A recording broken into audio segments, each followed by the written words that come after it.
So what we did last class, we did the electric fields around continuous charge distributions.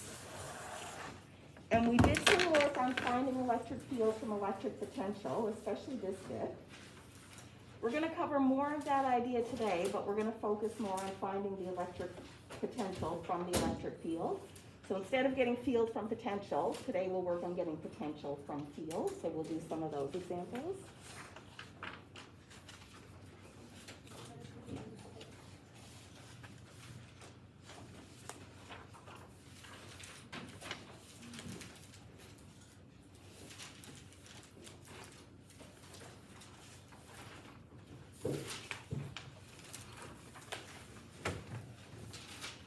So for our first example, I might be a little bright.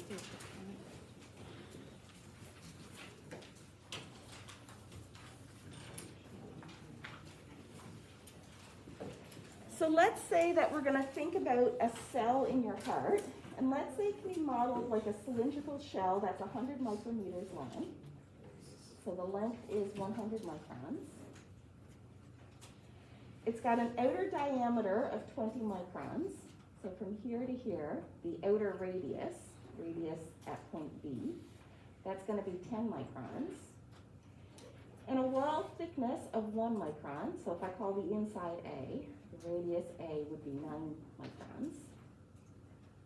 Okay, so 10 for the outer, 9 for the inner. Potassium ions move across the cell wall. That's why your potassium balance is so important. Depositing positive charge on the outer surface, leaving a net negative on the inner surface. During the resting phase, so when it's not twitching, the inside of the cell has a potential that's 90 millivolts, that means milli, lower than the potential on the outer surface. So VA minus VB equals 99. So VB minus VA would be plus 90.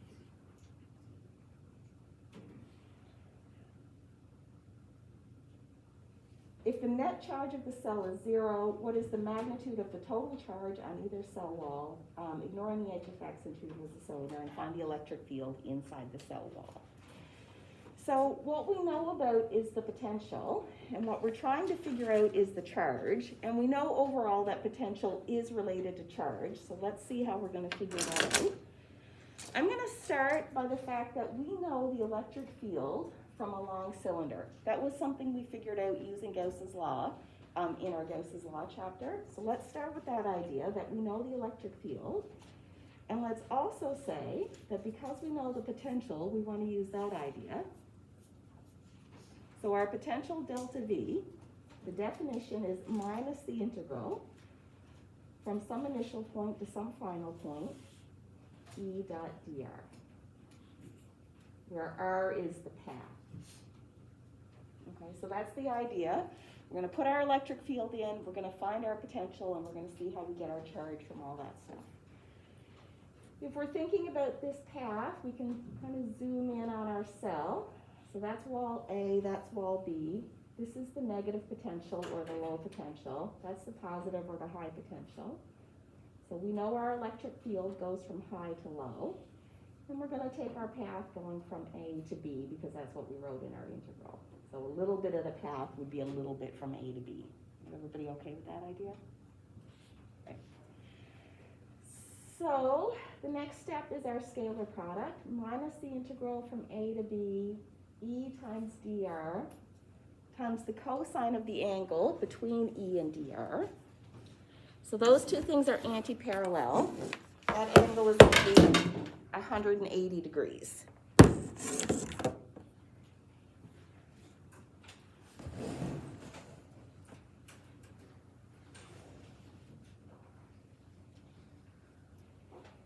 Cosine of 180 is plus 1, so that gives us plus A to B, E times dr. All good to hear? All right, let's put in the expression for the electric field that we know. So, and electric field is lambda, that's the linear charge density.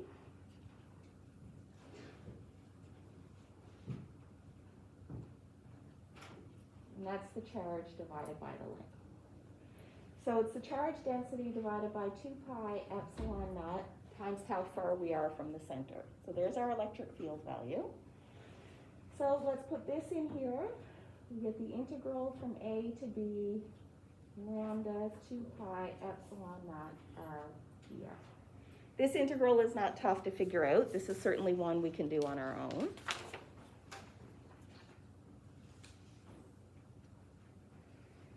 So the next step, I'm going to take lambda 2 pi and epsilon naught out front, and in the same line, I'm going to put in that lambda is q over L. So I'm going to do all of those in one step.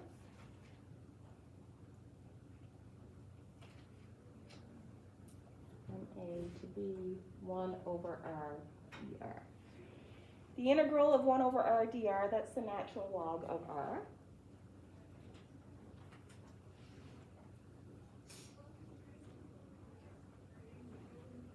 That's evaluated at B and at A. So that would be Q divided by 2 pi epsilon naught L times the natural log of B, subtract the natural log of A. And here we'll remember that when you subtract two logs, it means you can take the log of their arguments divided.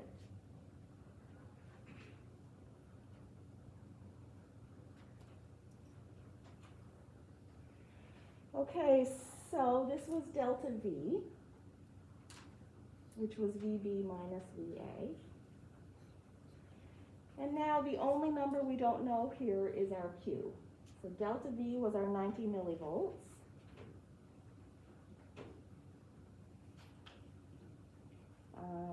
Our length of our cylinder was 100 micrometers, so 100 times 10 to the minus 6 meters.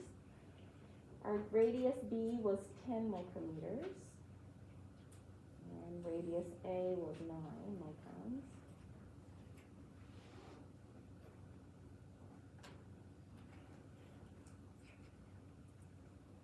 So we can rearrange our equation, solve for Q, delta V, 2 pi epsilon naught L, divided by the natural log of V over A.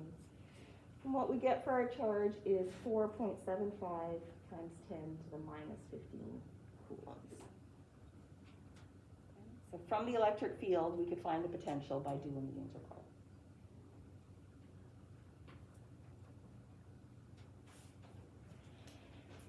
Part B of that question.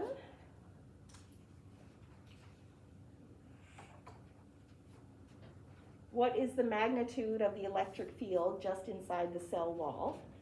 That's a pretty straightforward one to solve. We know the equation for the electric field. All we have to do is put in the distance for inside the field wall. We can do that really quickly. So part B, the electric field, lambda over 2 pi epsilon naught r, Q over 2 pi epsilon naught just inside the cell wall, so that's at the distance of A, or 90 times 10 to the minus 9 times 10 to the minus 6 meters, times L. That gives us an electric field of 9.49 times 10 to the 4 volts per meter. I think it's kind of cool that there's such a big electric field in those cells in your heart. That's kind of what makes them twitch, right? When the electric fields flip back and forth. So it makes your heart beat.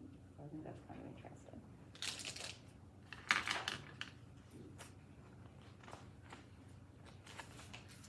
Okay, questions?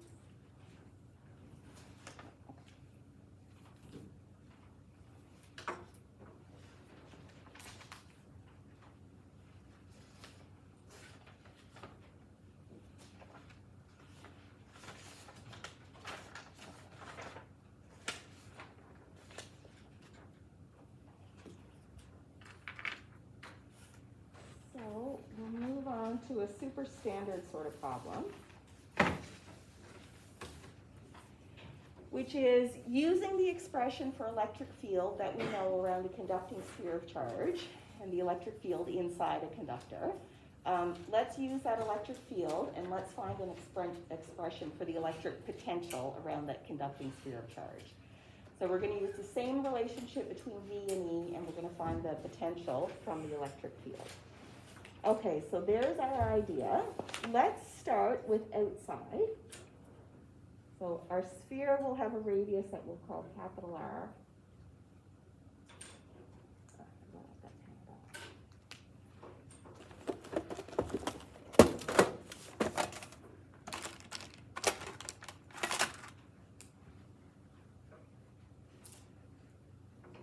there's the radius of our sphere. Let's start with outside. We want to do outside at the surface and inside. So outside means what if r is greater than r? So some value of r out here.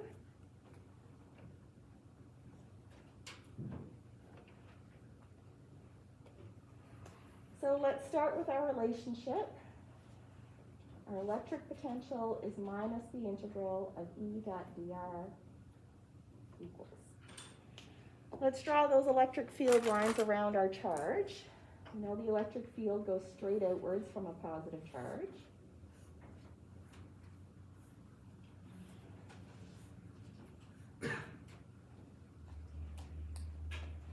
So the only component of electric field is a radial component. It only sticks out. So let's take a radial path, dr, like we drew right here. So a little bit of our path, dr, will go this way. And our electric field comes straight out this way. So we've got minus the integral E times dr times cosine. Those two things are parallel. Cosine 0 minus the integral E times dr. So far, so good. Okay, the electric field outside of a conductor is a result that we know. That's K times Q divided by R squared. That'll be integrated with respect to R.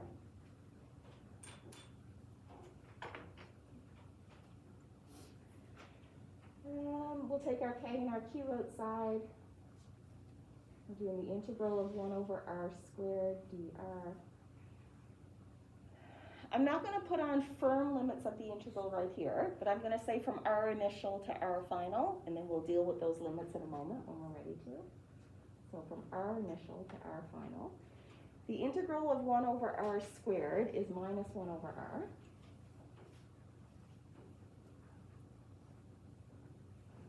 Evaluated at R final and R initial. Minus times a minus gives us a plus. So delta V is plus K times Q over R, evaluated at R final and R initial. So let's take stock of what we have right here. Delta V is the change in potential, V final minus V initial.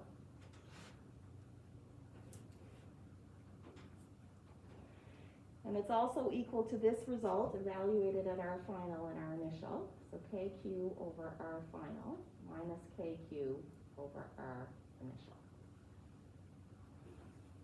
All good so far? Okay, now let's deal with R final and R initial.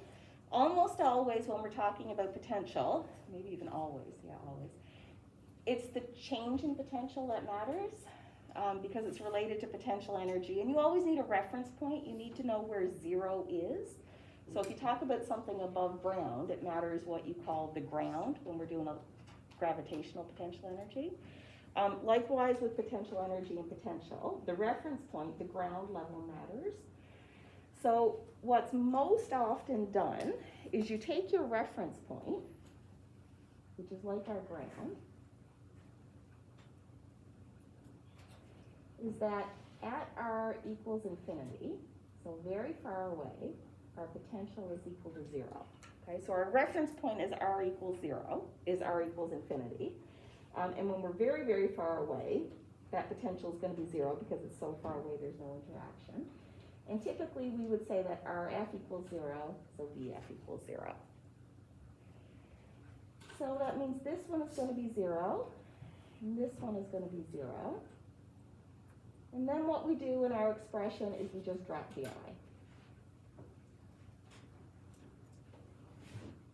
So we say that our initial R is just some generic R, so that our potential V is KQ over R.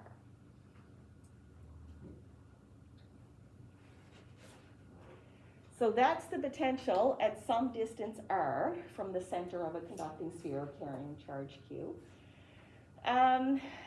Typically in books when you start to read problems, like it'll say find the potential at this place around this charge with a reference of V equals 0 at infinity. So it's saying that this is the result that you can use, so KQ over R around spherical charges or point charges. So that's for outside the sphere. At the surface of the sphere, we just take our R all the way down to at the surface. So at the surface,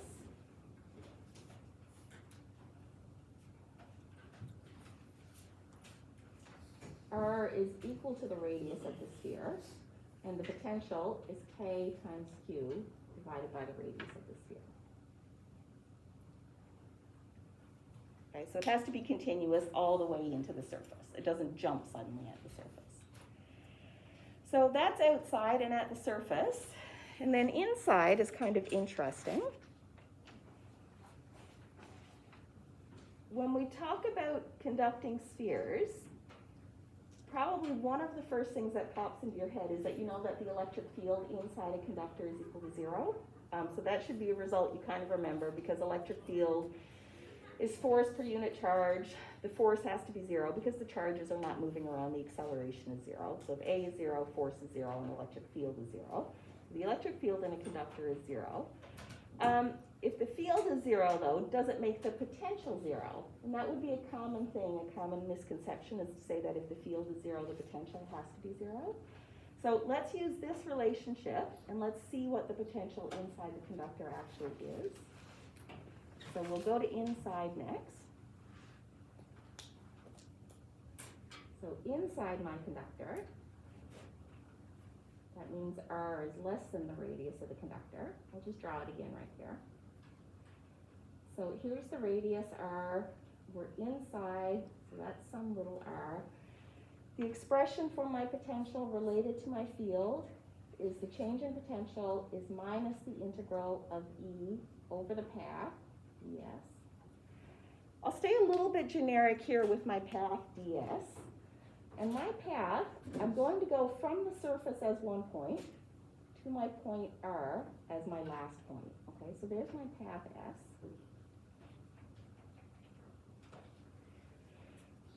And this is mostly just to show is it doesn't matter what the path is inside, right? You can take any kind of path, straight, squiggly, back and forth, doesn't matter what it is, because the electric field inside the conductor is 0.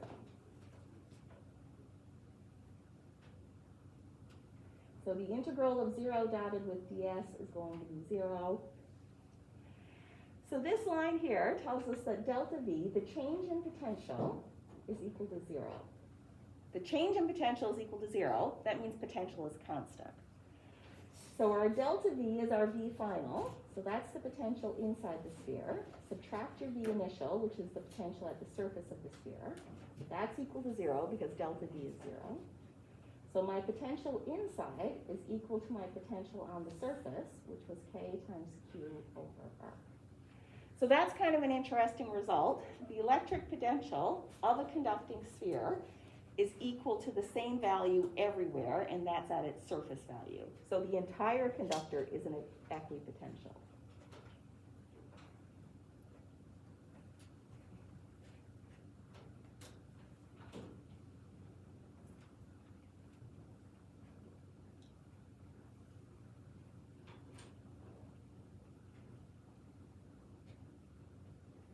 So the whole thing is at exactly the same potential.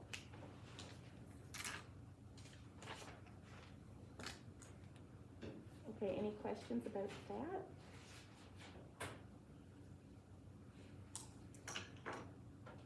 Okay, I think that gives us just enough time to show kind of some stuff about potential around a conductor. We can get to the Van de Graaff. I'm going to turn off my iPad.